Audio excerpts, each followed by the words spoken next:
Good morning. uh, I haven't really posted anything for a bit, so I figured maybe an update was obligatory by this point. So,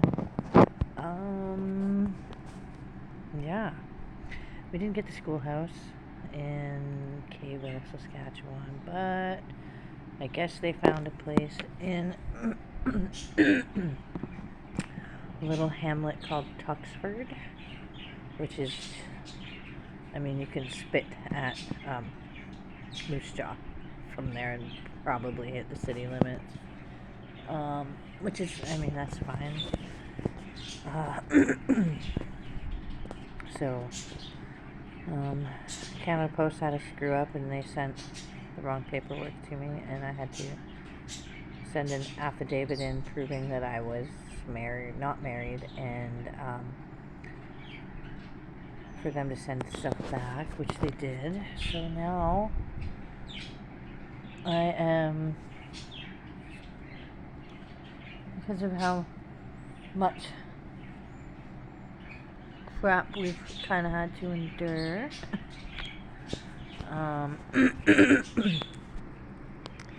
I was going to go through Edward Jones to deal with my money, but I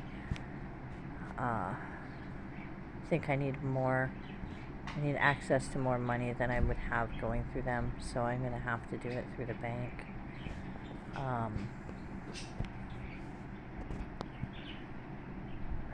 Not quite what I wanted to do, but I'm investing it into a business, so it's a little bit different, I guess, than what I could have been doing.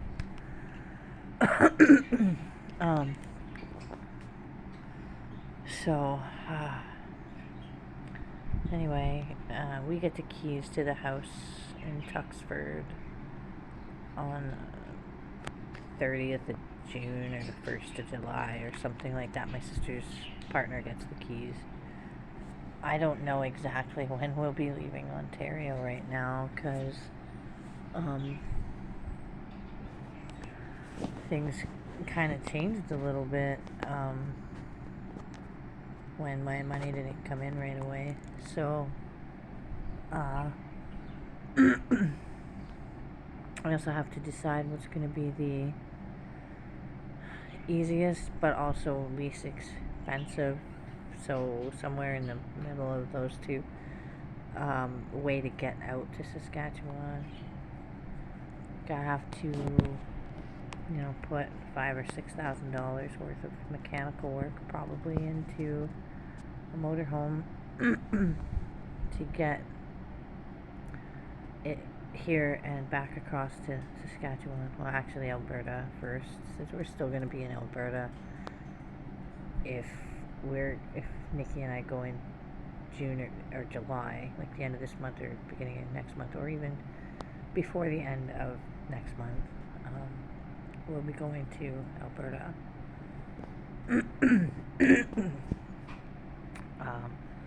first, and then to Saskatchewan.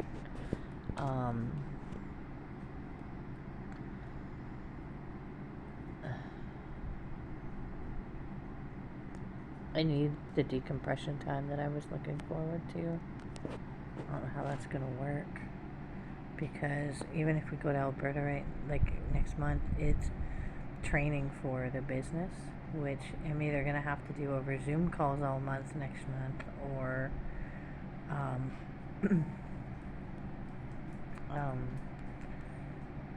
we'll have to be out there. If we go out there, that takes almost a week and a half off of our ability to, especially for my sister, to take to do the training with the current business owner. So I don't know how that's going to go or look. We thought about flying out, but I got to fly 5 dogs and 4 cats. I have 1 cat that will not No vet will clear her to fly. It won't happen. She's too old and sick and decrepit, and that won't happen. I will have to put her down. So I don't really think that's an option. I mean, plus, I mean, each of the dogs is a minimum of $100 to $150 to get in on the plane, plus the dog crate, which is another $200. So at the end of the day, I mean, $1,000 in kennels and $1,000 in airfare for the dogs alone. I mean, that could be a real interesting day.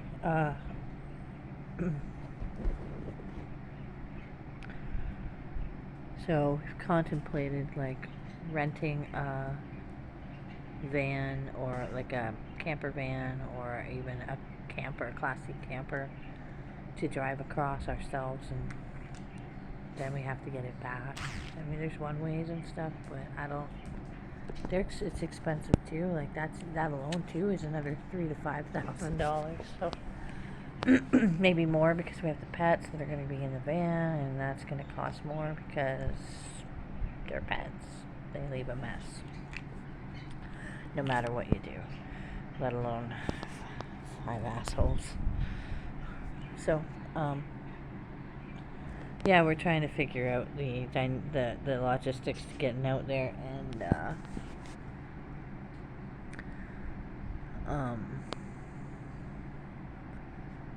that's going to be fun. Maybe it wouldn't be so bad if I could have shipped out a dog or two already, but that's not going to happen. That's not going to happen until the new house, that they can even go out there, because, you know, and I mean, even then, the new place, like the first,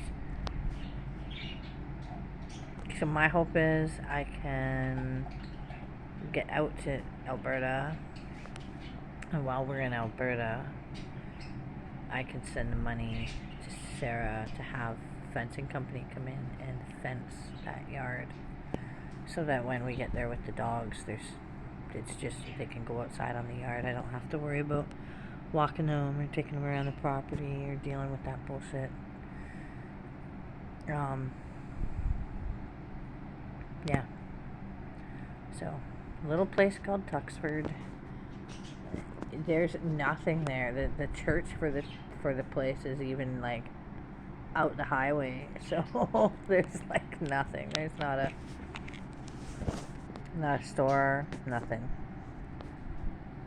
Which I find really amusing, because most of the other places that we've looked at, aside from the place in Kayville, I mean, and even Kayville, 10 minutes up the road, was a store. So, like, was the town of Ogima, which has general stores and stuff in it. So, this place, we got to drive 20 minutes, 25 minutes to get into Moose Jaw. Or 25 minutes to go up to Buffalo Pound Lake, which is like this massive, long, it's not wide or anything. It actually looks more like a river because of how long it is, but it's a lake. And it's really cool. And there's a couple of like restaurants and stuff up when you get around there, and some of the little hamlets or towns that are dotted around the lake. But and there's like 3 or 4 of them around that lake alone. It's just crazy how long it is. So if you get the chance, go look up Buffalo Pound Lake. It's kind of cool. And Tuxford. I guess it's got some history. I haven't really learned a lot about it yet. The house that we're getting into is the old hospital in Tuxford. It's been renovated, like, it looks like 100 years ago. Pretty sure it was about the 60s, late 60s, early 70s, but it needs updated really, really bad. But what I'll do is I will post some pictures and stuff of it and put it together, and they'll be on a Facebook page, and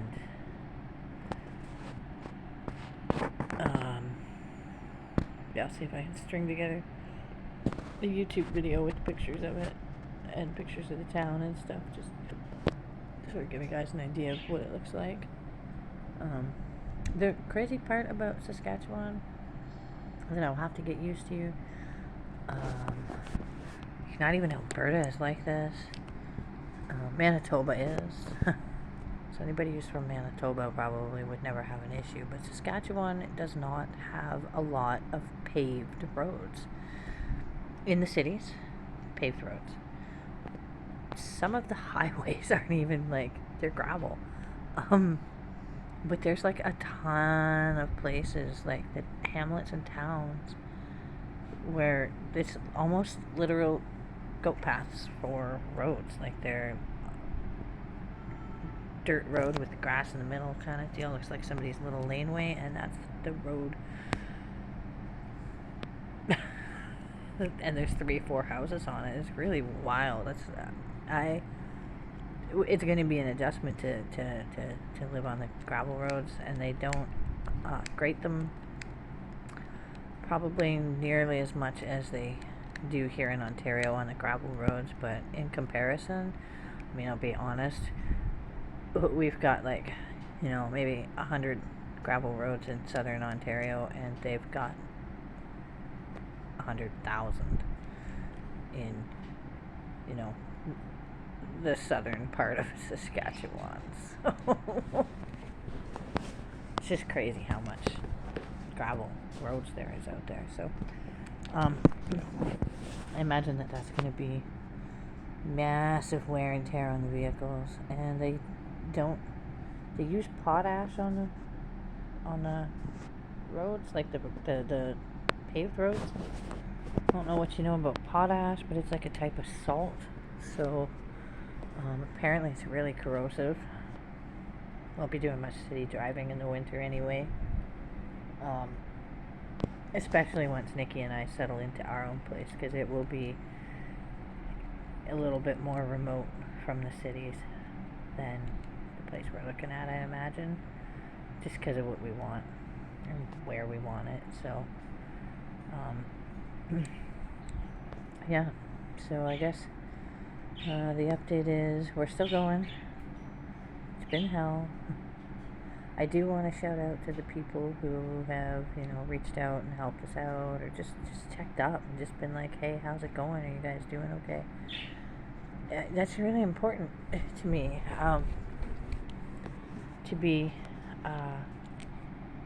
To be honest, it's kind of an important thing to me to have, if you are, if you care about somebody or whatever, it's important to reach out as much as you can. And I know that I'm not always the best at that either. Sometimes I just get so wound up in my own health or my whatever's going on. Right now we are bombarded. It's going to be a long video, I think. I don't mean to, guys, but anyway, we've just been bombarded. The packing hasn't really gone very well because it hasn't felt like we were going anywhere. It's just been crazy. And I've been off work now for 2 months. It feels like I've been off work for 2 years. And I feel like I haven't accomplished a whole lot. Because I'm not at work, I don't have medical coverage, so my medications have had to come to an abrupt halt, which is never good.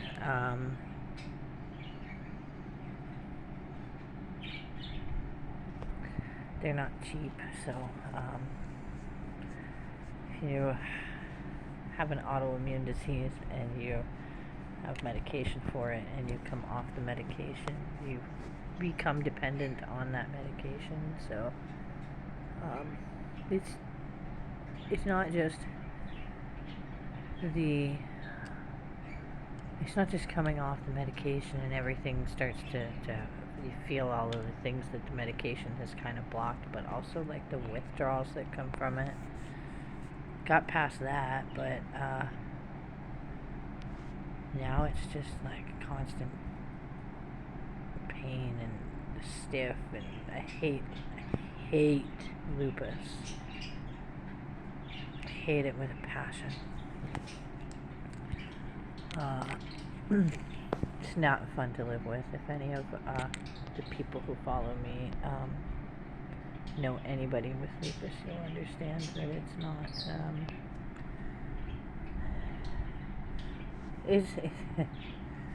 It's a torture, a very slow torture. Anyway, whatever. It's my life. So it's been inhibiting me, though. It's stopped us, like, it stopped me from functioning the way that I need to function. So now I feel like I'm gonna end up running around like mad, trying to get things done and make myself worse. But at the same time, too, it's also been playing like hard on Nikki too, because she's got to get up with me, and I can't tell you how many mornings I woke up and I just getting out of bed was a chore. Getting in the shower yesterday was horrible.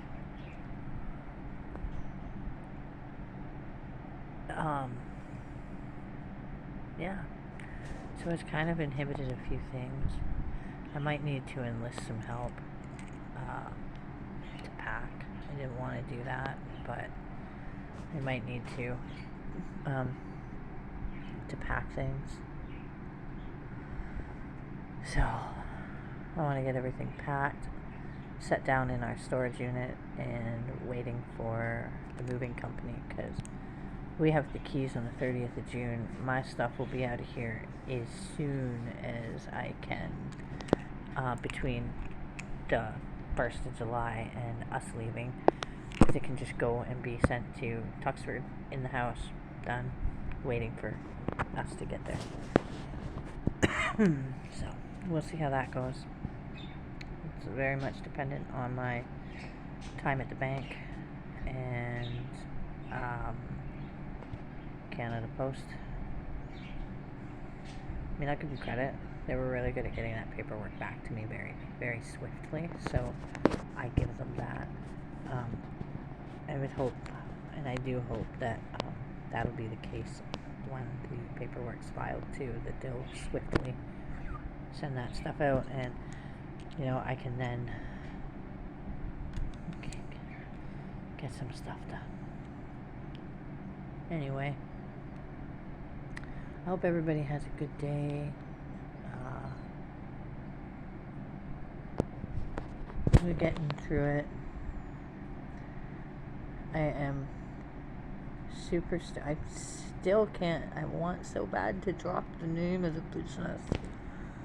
Anyway, I'm stoked about it, but I know it doesn't seem like it right now, but I mean, it is 6 something in the morning. I've been up since 4, and I'm tired. I'm not feeling the best, so yeah. One day soon, I will be telling you guys the name of our business, and it will be popping up on our social media pages. I will be doing a Facebook page. We're gonna shift Nikki's TikTok page very slowly into the soap business page on TikTok, partially because she's got so many followers, and literally she's got nearly 2,000 people following her already, so that will help get that word out for that and start with that. So we're gonna slowly start shifting that, probably over the winter, like over the fall and winter. We'll have accumulated enough footage by then, I think. So there will be that. The YouTube channel is up. I mean, that's where this is going anyway, but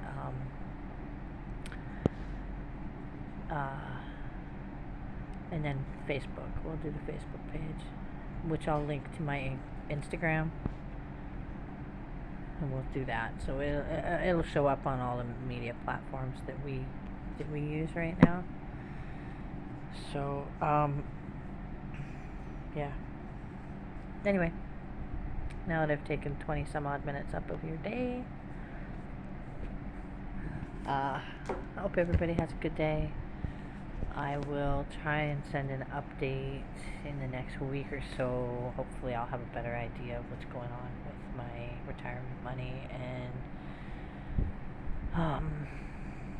yeah, we'll get a handle on stuff around here, because literally now I've got like a month to a month and a half to pack. I've had 2 months. 2 months of hell. But 2 months, it's the same. Anyway, it's a little frustrating. Anyway, guys, have a good day. Blessed be.